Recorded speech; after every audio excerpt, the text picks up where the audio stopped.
മടങ്ങിയെത്താം ചർച്ചയിലേക്ക്. Shri N P Chekkutty, ഇന്നത്തെ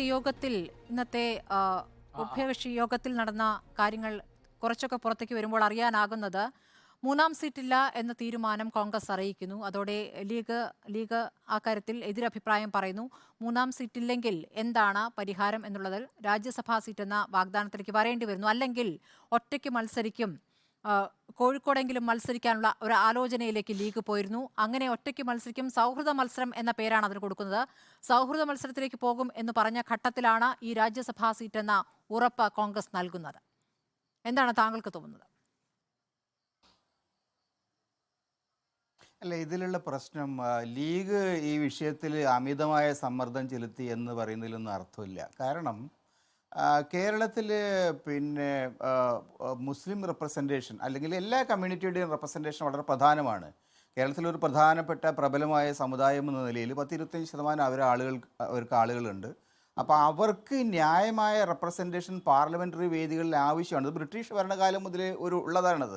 British ഭരണകാലത്ത് മുസ്ലിങ്ങൾക്ക് പ്രത്യേകമായിട്ട് സംവരണം ഉണ്ടായിരുന്നു, ബുദ്ധിസ്റ്റുകൾക്ക് ഉണ്ടായിരുന്നു, ഒക്കെ ഉണ്ടായിരുന്നു. സ്വാതന്ത്ര്യം കിട്ടിയതിന് ശേഷം ഷെഡ്യൂൾഡ് കാസ്റ്റ്, ഷെഡ്യൂൾഡ് ട്രൈബ് വിഭാഗങ്ങൾക്ക് ഒഴിച്ച് മറ്റാർക്കും അങ്ങനെയുള്ള അവകാശമില്ല. പക്ഷേ ഈ എല്ലാ സാമുദായിക വിഭാഗങ്ങൾക്കും തങ്ങളുടെ കാര്യം പറയാൻ ആവശ്യമായ ന്യായമായ റെപ്രസെൻറ്റേഷൻ ഉറപ്പ് വരുത്തുന്ന കോൺഗ്രസ് അടക്കമുള്ള കക്ഷികൾ അന്ന് തന്നെ കോൺസ്റ്റിറ്റ്യൂഷൻ അസംബ്ലിയിൽ ഉറപ്പ് കൊടുത്തിട്ടതാണ്. പക്ഷേ ഇന്നിപ്പോൾ അതല്ല സംഭവിക്കുന്നത്. ഇന്ന് ഇന്ത്യൻ പാർലമെൻറ്റിൽ 17ാം പാർലമെൻറ്റ് നോക്കിക്കഴിഞ്ഞാൽ ഇന്ത്യയുടെ ചരിത്രത്തിൽ ഇത്രയേറെ മൈനോറിറ്റി റെപ്രസെൻറ്റേഷൻ, മുസ്ലിം റെപ്രസെൻറ്റേഷൻ ഏറ്റവും കുറഞ്ഞ സഭയാണ് ഇപ്പോൾ കഴിഞ്ഞു പോയത്. ഇപ്പോൾ വരുന്ന 18ാം സഭയിൽ BJPയെ സംബന്ധിച്ചിടത്തോളം അവർക്ക് അങ്ങനെ ഒരു കൺസിഡറേഷനും ഇല്ല. അവർക്ക് മൈനോറിറ്റീസിന്, പ്രത്യേകിച്ച് മുസ്ലിങ്ങൾക്ക് ഒരു റെപ്രസെൻറ്റേഷൻ കൊടുക്കാൻ ആഗ്രഹിക്കുന്നില്ല. പക്ഷേ ഇന്ത്യയിലെ വിവിധ ഭാഗങ്ങളിൽ അതിഗുരുതരമായ പ്രശ്നങ്ങൾ ആ കമ്മ്യൂണിറ്റി നേരിടുന്നുണ്ട്.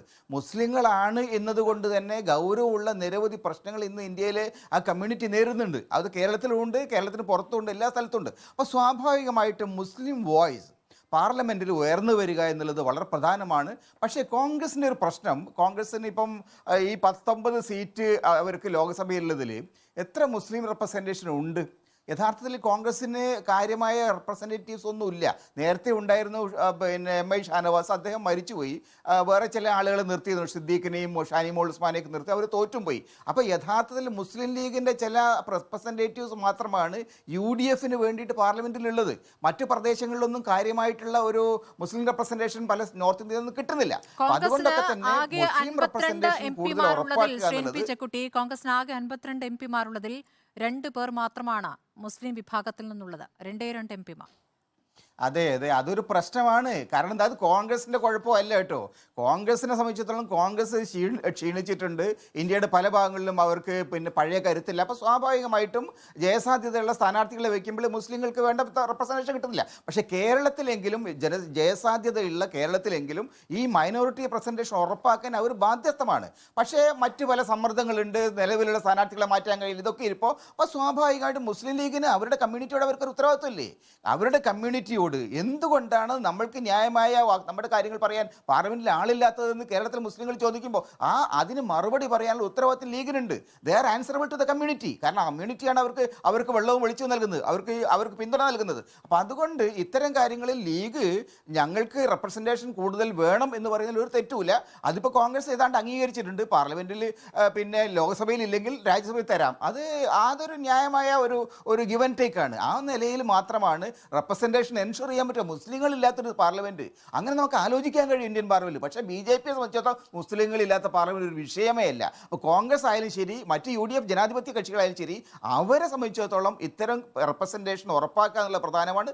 അതിന് പറ്റിയ ഒരു അന്തരീക്ഷം ഇന്ന് ഉണ്ടായിട്ടുണ്ട് എന്ന് ഞാൻ കരുതുന്നത്.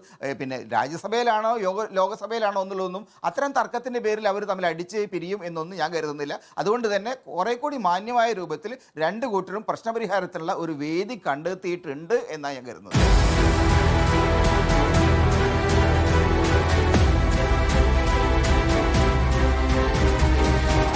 ഡിബേറ്റ് വിത്ത് സ്മൃതി പരുത്തിക്കാട്.